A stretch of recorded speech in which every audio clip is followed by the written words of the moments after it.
So I am going to share my presentation here.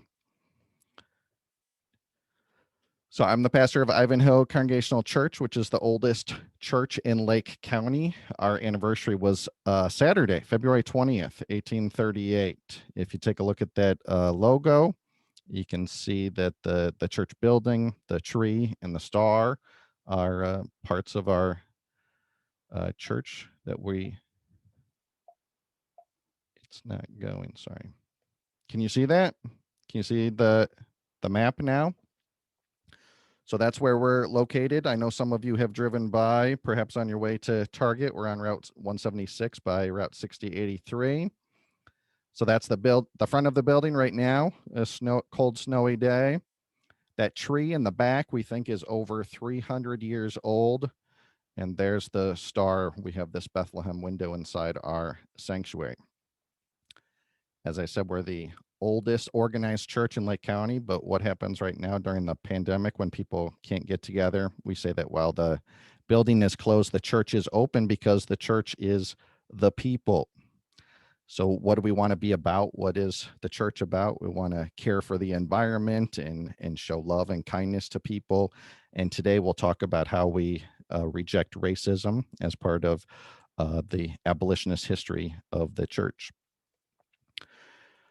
One of the big things that's important to us is that we welcome everybody. Since 1957, the United Church of Christ has been a church of firsts. We were the first to historically to ordain an African American as a pastor, first to ordain a woman pastor, first to ordain an openly gay man, and the first church to affirm the rights of same-gender couples to marry. We're the forefront of the anti-slavery movement and the civil rights movement.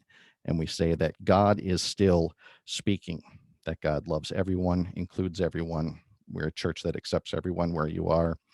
And usually at the beginning of worship, I say, no matter who you are or where you are in life's journey, you are welcome here. So as I said, oldest organized church in Lake County. Our building was dedicated in 1856. What does it mean to be an abolitionist or a stop on the Underground Railroad? Well, you can't really prove that, but I can tell you a story that I think can. So we as people got together and said, slavery is not right. And back in 1845, first church people got together in June and said, we should say something, we should do something. In July, it was presented. And then in August, everybody voted and unanimously supported this, saying that if everybody's created in the image of God, then slavery is wrong. And we should not only say that it's wrong, but we can't let anybody be a part of the church that supports it. And we should print this in the local newspaper. So that's what it says there. A little bit of history. Back before the Civil War, in 1824, Illinois became within 2,000 votes of being a slave state because we're such a long, narrow state. If you go all the way down to the south, a city called Cairo, Illinois, it's actually further south than Richmond, Virginia. So people in the south, so that just shows the diversity of the state. But in 1850, there was an act called the Fugitive Slave Act that was passed. So people who wanted to be free could come to Illinois, but even though they were free people, it didn't mean that they could vote or own land or do anything in court. But then there was this thing passed in 1850 called the Fugitive Slave Act that said if somebody was caught in a free state, if they were a former slave, they could be taken back to their owners. So that made supporting the people who wanted freedom a crime. One of the pastors at the time was Reverend Payne. He was a pastor of one of the founding members of the church. He spoke out against slavery. He invited the famous abolitionist Sojourner Truth to come and speak in this area. And that was about the time that we made these resolutions.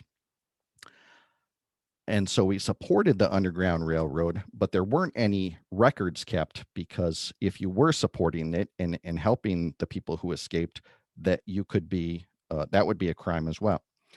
But we have the stories. So this is a local historian. His name was James Dorsey. He used to teach at the College of Lake County. He wrote articles and a small book about it. This shows the map of the Underground Railroad. People would come from the south. They'd come up. You can see our church there, and then up Milburn Church and like Villa. That's kind of by Antioch. And then you'd get up into Wisconsin and into Canada. This is the book, The Underground Railroad in Illinois. That's a author from Chicago. She came and made a presentation at our church and gave me a copy of the book. So this is Addison Partridge. He joined our church in 1845. And when the Civil War started, he became part of the Illinois Volunteer Army, Company C. And since he was part of our church and he was a passionate abolitionist and he was against slavery, anybody, when he was down in the South, people who wanted to escape slavery could come to the Union Army and try to help them and work with them and might be accepted as a runaway slave. So in October of 1862, they were down in Crittenden, Kentucky. You see if you can see, I put a little arrow there. It's by Cincinnati. And James Joyce approached this group of the 96th group of Illinois and said that he could help them.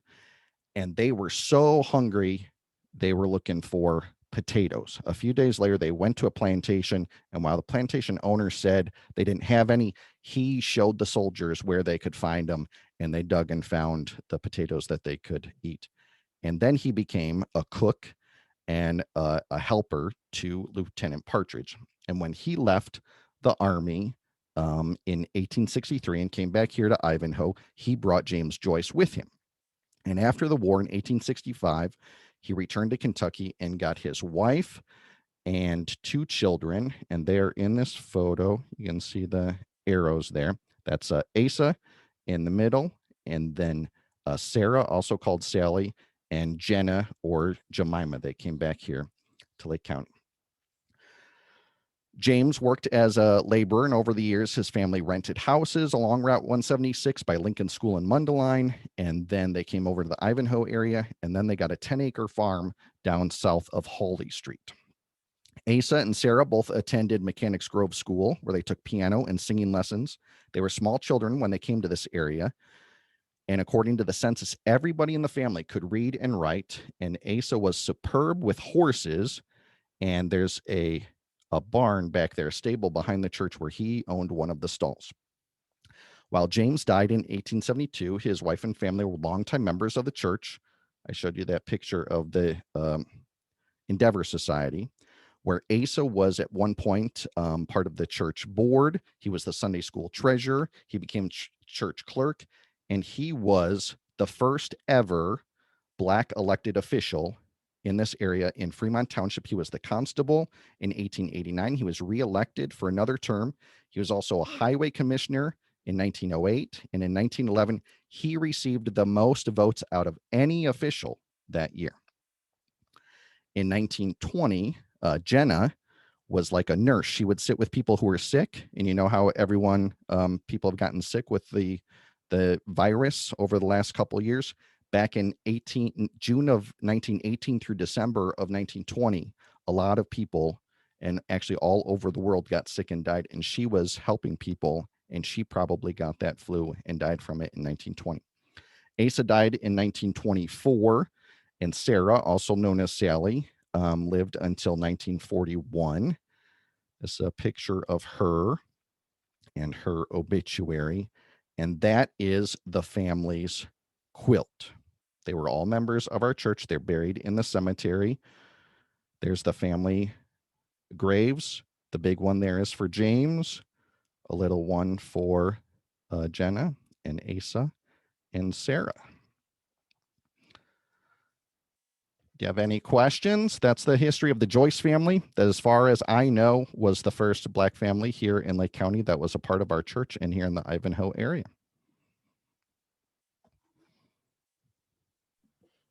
I have a question. Yeah.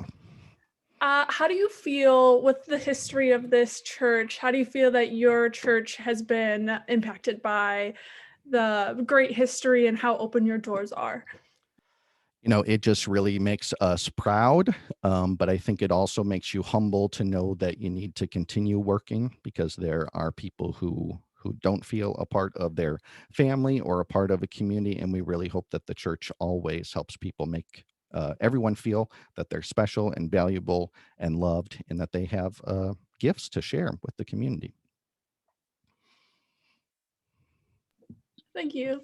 You're welcome. Chris, thank you. That was really cool. Are those people buried in our cemetery at church? Yes. That was the perspective was actually from the west. So if we walked out, we'd walk to the back of it from the church, but I can show you it's more towards the west end of the cemetery. Oh, that's pretty cool. Yeah, Thank you for doing this. absolutely. Anytime. Yeah, thank you.